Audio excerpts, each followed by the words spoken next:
La question, c'est est-ce que tu sais faire de la burrata? Non, du coup. Bon, est-ce que t'as déjà essayé? Oui. Quand? Il y a quoi, 2 mois? Je sais pas, avec qui? Je sais pas, tiens, je me demande. C'était bizarrement au même endroit, dans la même cuisine.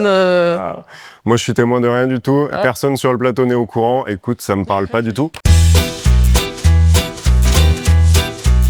Bonjour à tous. Jean-Antelme Brillat-Savarin nous disait en 1825 « Dis-moi ce que tu manges et je te dirai qui tu es ».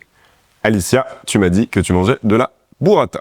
Ouais, j'adore ça. Exact. Bon, c'est une bonne base. Alors, je parlais de toi la dernière fois avec Rose, qui est venue sur ce plateau, une queen. Ok. Et elle m'a envoyé une petite question à te poser. Alors la voilà. Alicia, coucou, c'est Rose. Je me demandais, est-ce que tu sais faire une burrata? J'ai déjà essayé. Ah bon? Bizarrement, ça a été un peu une petite cata, ça a pas bien pris. Ah ouais? Ça te rappelle pas des souvenirs, non? Non, qu'est-ce qui s'est passé? Ah, bah. Non, mais nous raconte pas. Flashback. Écoute Alicia, on a une petite galère ce matin. J'ai Ouais. pas réussi à trouver de burrata dans les magasins. Ok. Donc malheureusement, on va être obligé de la faire. De la faire de A à Z. Ouais.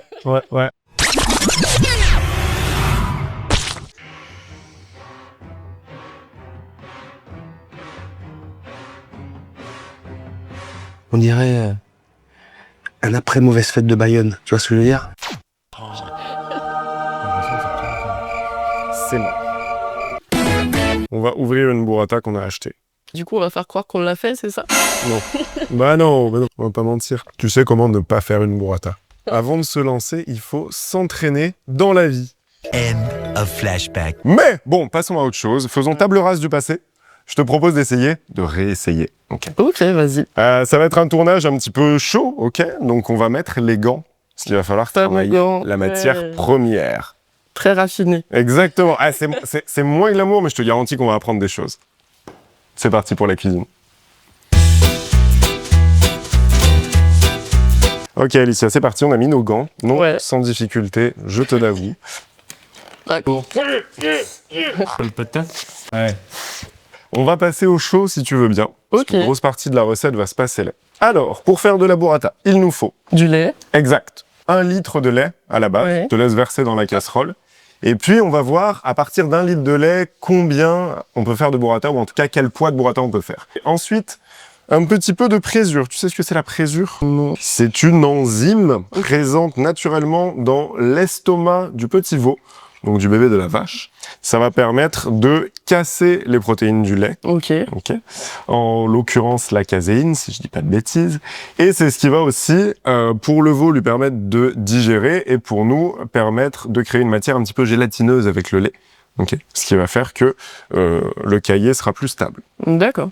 On va mettre en chauffe et on ajoute directement du vinaigre. Ça acidifie la préparation Ok, ouais. et c'est ça qui va faire, tu vois, que ton lait, il va prendre une texture déjà un petit peu gélatineuse. Ok. Et du coup, c'est la réaction des deux qui donne ça. Exactement. On est à combien là? Là, 23. Ok, vas-y.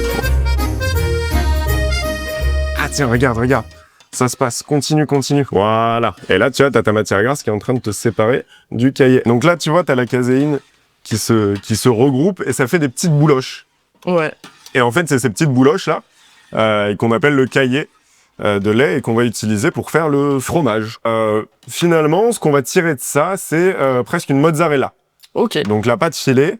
Et après, on va utiliser cette première boule-là de mozza pour faire de la stracciatella. Pour faire de la stracciatella, on va ajouter à ça de la crème, ok? Ok. Parce que la stracciatella, c'est mozza, donc pâte filée, plus crème. Ok, donc oui, ça va donner un truc assez fondant. Ouais, exactement. Donc nous, ce qu'on veut, c'est leur donner un sens à toutes ces protéines. Donc les chaînes de protéines, on va essayer de les aligner toutes dans le même sens. Et du coup, pour ça, je fais un mouvement où je rabats vers l'intérieur pour essayer de l'étirer, ok? Et ensuite, on va effilocher Ok. la boule. Et en fait, c'est en tirant qu'on va réussir à les aligner. Donc, les baguettes permettent d'étirer gentiment, Ouais. tu vois, mais je tire sans tirer, c'est-à-dire que je la laisse s'affaisser sous son propre poids. Alors, les gants servent vachement, mine de rien. Ouais, bah là, j'imagine, oui, vu la température. Ouais. Ouais. Et là, on va commencer à avoir une boule qui est... Ça devient un peu comme du chewing-gum, là. Ça fait un gros chewing-gum, c'est exactement ça. Ou petit à petit, en fait, si ça, tu le refroidis instantanément, bah, ça te fait déjà une mozzarella. C'est marrant, c'est tout un procédé au final pour faire une burrata. C'est carrément tout un procédé, ouais. Ouais. Et je sais pas s'il y a des machines à faire des burrata. Genre s'il y a de l'industrialisation. Les gens, ils font tout ça à la main. Ouais, il y a bien des ingés qui ont dû se pencher sur le Je sujet. vu la fin. Mais Nombre de burrata consommés chaque année. Ah. Ouais, c'est vrai. Dites-le moi dans les coms si vous savez s'il y a des machines à faire la burrata. Donc curieux de savoir, n'est-ce pas, Alicia? Tout à fait, ouais. Maintenant que notre petite boule de mozza elle est chaude, Ouais. on va aller l'effilocher. En tout cas, on va faire plein de petits morceaux qu'on va pouvoir déposer dans la crème. Ok. Ok? Pour ça, tu as la crème que je te confie. Merci. Et moi, je prends la casserole qui est chaude. Ok. Et on passe sur la table. Et on va à table. Mais pas pour manger pour l'instant. Donc, je peux la... Ouais. ta casserole. Merci. Et merci beaucoup. Et du coup, là, tu l'étires encore. Ouais, j'en profite pour la faire un petit peu redescendre en température. Après, les burrata, une fois qu'on les a faites, il faut les fixer, c'est-à-dire il faut les jeter dans l'eau froide, genre même glacée, histoire qu'elles redescendent en température et en fait, ça va fixer leur forme. Et ça va empêcher qu'elle s'ouvre. Mais là, tu vois, j'en profite qu'elle soit encore un petit peu chaude pour l'attendre. Et tu vois, quand elle refroidit, elle redevient cassante. Et c'est à ce moment-là qu'on va pouvoir faire notre petite effilochée. Donc, idéalement, on prend un morceau et, bah, tu vois, comme dans la stracciatella, tu viens faire plein de petits bouts. Tu vas incorporer à ta crème. Ok. Ok. Oui, c'est quoi comme crème? C'est de la crème entière? C'est de la crème crue. Très bonne question. Merci de le demander. C'est de la crème crue, 35% de matière grasse. Donc, zéro cuisson. Ok. Et du coup, ça fait qu'elle a cette couleur un petit peu crème. Et moi, j'adore cette crème-là. Et je pense que pour garnir nos stracciatella, ça va être tip top. Ça va être pas mal. Ouais. Ça va être pas mal. T'as vu l'étape, grosso modo, de comment faire la pâte filée? Ouais, les étapes. Les grandes étapes. Tu as vu comment faire la stracciatella. Et maintenant, on va recommencer à faire des pâtes filées jusqu'à ce qu'on en ait assez. Ok. Allez, c'est reparti. Petit point technique, soit dit en passant. Là, on fait une version accélérée, c'est-à-dire qu'on n'a aucun temps de repos. Ce qui fait que la pâte filée est quand même plus cassante que si on laissait reposer le caillé entre 45 minutes jusqu'à 24 heures. Il faut savoir qu'on aura un résultat donc avec plus de bouloche puisqu'on peut moins étirer que si on avait utilisé un temps de repos, évidemment. Mais pour les besoins de la production, on se permet d'accélérer la présentation de la recette. Ah, tu vois, ça commence déjà à bien cailler là. Ouais, très bien. Ouais, j'ai pas autant la technique que toi. Arrête. Mais on y vient. Exact. Petit à petit. En même temps, c'est quand même des procédés qui sont assez longs. Les fromages. C'est pas le genre de choses dont on se dit, tiens, je vais faire un fromage en fait. Faire un fromage. Normalement, ça prend 1 jour et demi, 2 jours à faire. Ah oui. Pour le temps de repos du lait, pour que les molécules coagulent bien, pour la présure, pour avoir une texture très filée, très gélatineuse. Bon, bah continue, je te laisse faire. Moi, je vais casser des pistaches en attendant. Vas-y. Ok, alors on passe au chaud. Non, on passe au froid. Je la mets dans ma main. Tu prends une petite cuillère. Et t'hésites pas à venir te poser à plat si t'as besoin. Et tu viens la replier dans ce sens-là. Ok. Sachant que là, t'as mis de la stracciatella. Donc ça va te la refroidir instantanément. Ok. Ok. Donc il faut que tu remontes jusqu'à ce que tu aies toute la stracciatella qui soit à l'intérieur et que tu puisses lui distinguer un petit col, tu vois. Et que ici. ça coule pas. Et que ça coule pas. Ça nous fait une première burrata qui est toute mignonne. On a dit qu'on devait les refroidir instantanément, histoire de réussir à faire. Ça. Merci. Voilà. Un joli choc thermique. Alors regarde, tu vois, c'est Titanic de la burrata. Ok, choc thermique. Et tu les mets sur le glaçon. Oui, je sais pas, ça me faisait marrer. Hop. Bon, Alicia. Tu as la technique, l'expérience, le dosage, le savoir-faire. Alors maintenant, c'est parti. Je te laisse la faire complètement en autonomie. Moi, je suis à côté. Si tu as besoin de quoi que ce soit, tu me dis. Alors, qu'est-ce que ça donne? J'essaye. On va faire le creux le plus profond possible pour qu'après on puisse mettre bien la stracciatella au milieu. C'est de l'art, hein. Voilà, tu vas la mettre dans l'eau froide. Ouais, c'est juteux. Bon, c'est pas parfait. C'est pas aussi gros que ce qu'on voulait. C'est pas si mal, hein. Mais ce sera au moins comestible. On va la laisser se reposer un petit peu. On va se couper 2 figues, 3 feuilles d'épinards. Ok. On va se mettre la table. Et on va manger. Je t'ai quand même ramené quelques figues. Oui. Est-ce que tu aimes?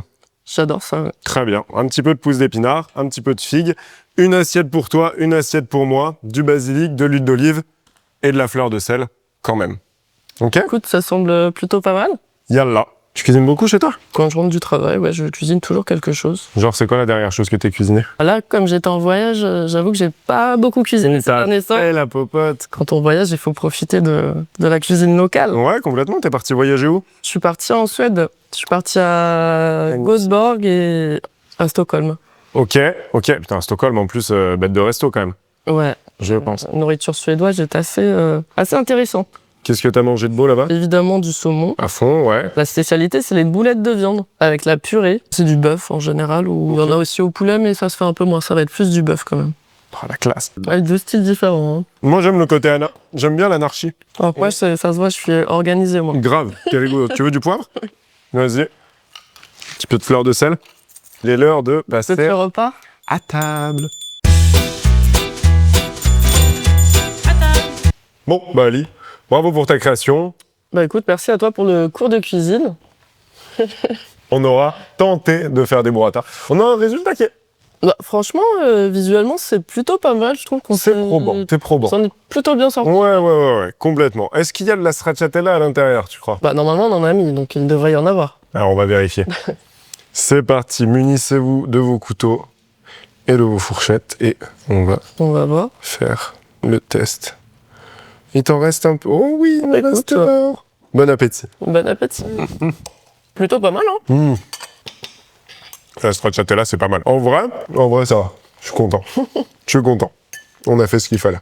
Tu m'as dit que tu étais allé en Suède. Oui, la semaine dernière, ouais. À Paris, tu vas dans des restos, tu les testes, t'invites des Oui. amis, vous passez des bons moments. T'en as fait un petit peu en Suède? Oui, on a mangé au resto tous les midis et tous les soirs, donc évidemment qu'on en a fait. Tu m'as dit boulettes de viande. Boulettes Bœuf. de viande, au bœuf, saumon, beaucoup de harengs aussi. Ce qui est autre spécialité là-bas, c'est les roulés à la cannelle. Ils mangent ça tous les jours à la pause café. Ma passion. Ce qui est assez exceptionnel quand même. C'est quoi, 10h du mat, la pause café? Alors ils en font une le matin et une vers 16-17h bizarrement. Alors qu'ils mangent très tôt le soir. Parce qu'il y a des roulés à la cannelle. T'as fait un petit peu du bateau entre les îles? Oui, on a réussi à trouver dans chaque ville des vieux bateaux à vapeur. En mode comme dans le Titanic avec la salle des machines, tu peux aller voir comment ça se passe. Énorme. Donc c'était assez sympa. Ouais. Ça permet de visiter. Bah, comme c'est fait de plein de petites îles, la Suède, bah, du coup, oui, tu peux aller voir avec le bateau un peu tout l'archipel autour des villes et c'est assez beau à voir. Putain, chambé.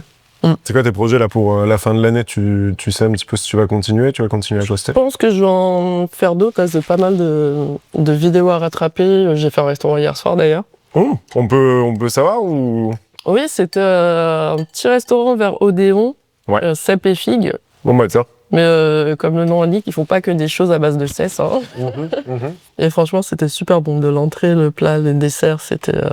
T'as mangé quoi par exemple? L'entrée, c'est un feuilleté de chèvre et de figues. Ouais. Et le plat, c'était de l'agneau mijoté pendant 7 heures. Et le dessert, une tarte au citron meringue. Donc on a bien mangé. C'est le genre de petit resto que je vais garder dans mes adresses. C'est quoi, c'est eux qui t'ont invité? Oui. Ça, c'est gentil, ça, quand même. Hein. Non, puis l'équipe était vraiment sympa. Donc c'est toujours plus agréable quand t'as le service et la nourriture qui est bonne. Le poulpe, t'aimes ça? Mais non. Mais meuf. Je suis pas fan de tout ce qui est fruits de mer, à part Ouais, ça. les poissons, crabes. Si on récapitule. Alicia n'aime pas les fruits de mer, Ouais. la truffe, Bah, les champignons en général. les champignons en général. Tout confondu. Ok, et le gibier. Et elle aime particulièrement? Bah, le bœuf bourguignon. Ok, c'est vrai, c'est un vrai truc. Bah, un de mes plats préférés, c'est la tourte irlandaise. Donc, c'est du bœuf bourguignon sous forme de tourte et mariné à la bière. T'as goûté ça où? C'est ma mère qui me faisait ça depuis que je suis toute petite et c'est vraiment mon plat préféré, j'adore. Et le chocolat.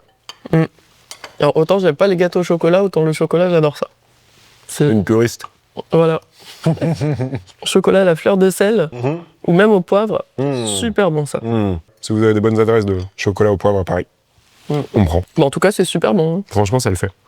On est On est sauvés. On est enfin réussi à faire La une burrata. deuxième fois était la bonne. Putain, 18 000... franchement, mais 18 000 tests. De toute façon, on peut pas toujours réussir du premier coup. Hein. Il faut s'entraîner et puis... Oula! Il est déjà l'heure. Ouais. Est-ce que t'as le temps pour un petit café dans le canapé? Oui, bah, bien sûr, ouais. Toujours le temps pour un petit café. Prise 1. Imagine, on fait 6 prises, on voit 6 cafés. Première question. Alicia, tu prends quoi au petit-déj? En général, je prends juste un café avec du lait et c'est tout. Ce qui m'amène à ma deuxième question. Quel est ton rapport au café? Alors, j'en bois tous les jours. plusieurs fois par jour. Et même des fois avant d'aller me coucher. Arrête. Donc, ouais, ça a pas, bizarrement, ça me réveille pas et j'adore le goût, mais ça a pas l'effet où ça me tient éveillé. Putain, c'est Ouais. fou. Et tu te réveilles pas en plein milieu de la nuit en mode... Non, enfin, si je me réveille, mais pas par rapport au café, tu vois. Genre, vraiment, matin, je peux boire mon café, si je suis pas réveillé, ça va pas me réveiller. Hein. C'est... Genre ta dose pour être réveillé, il t'en faut combien?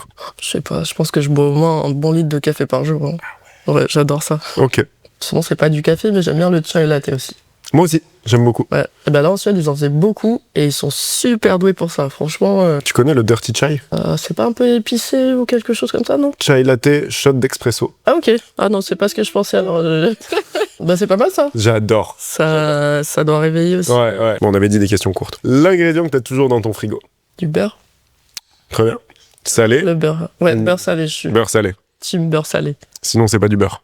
Ouais. mais C'est ça juste un fait- amalgame de matière grasse. C'est les années en Angleterre, ça. Parce qu'avant, j'étais team beurre doux et depuis. Ah ouais, Angleterre, beurre salé. Ouais, tout le temps. Ok. Ils ont quasiment pas de beurre doux à part pour la cuisine, mais sinon, c'est tout le temps du Ok. beurre salé. Ton plat de la flemme? Pizza. Un film ou une série qui parle d'alimentation? Qui t'est resté en tête, en mémoire, que t'aimes bien? Oula, ah bah il y avait un film sur, je crois que c'était avec Meryl Streep qui jouait le rôle d'une cuisinière qui venait à Paris justement, Ouais, mais je sais plus le nom, on va le retrouver. mais qui était plutôt pas mal. Il me semble que c'est Meryl Streep, hein, si je dis pas de bêtises. Si vous savez dans quel film Meryl Streep... Streep? Meryl Streep, ouais. Ouais, Meryl Streep vient à Paris pour jouer le rôle d'une cuisinière. Merci de nous le préciser. Ok, c'était Alicia, aka It's Me Barney, dans Dis-moi ce que tu manges. Merci de nous avoir regardés. Allez la suivre, allez la soutenir. Proposez-lui des restos où elle peut aller tester pour vous et envoyez-lui des chocolats Au poivre. au poivre, évidemment. N'hésitez pas à réagir aussi dans les commentaires de cette vidéo. Les Burrata Lovers, j'ai hâte de connaître vos astuces de production et voir s'il y a vraiment beaucoup de gens qui tentent d'en faire chez eux. Et si vous avez testé après la vidéo, envoyez-moi les photos. Je veux savoir et je veux qu'on interagisse autour de ça. Je vous dis à très bientôt pour une prochaine vidéo et je vous embrasse. C'était Mathéo.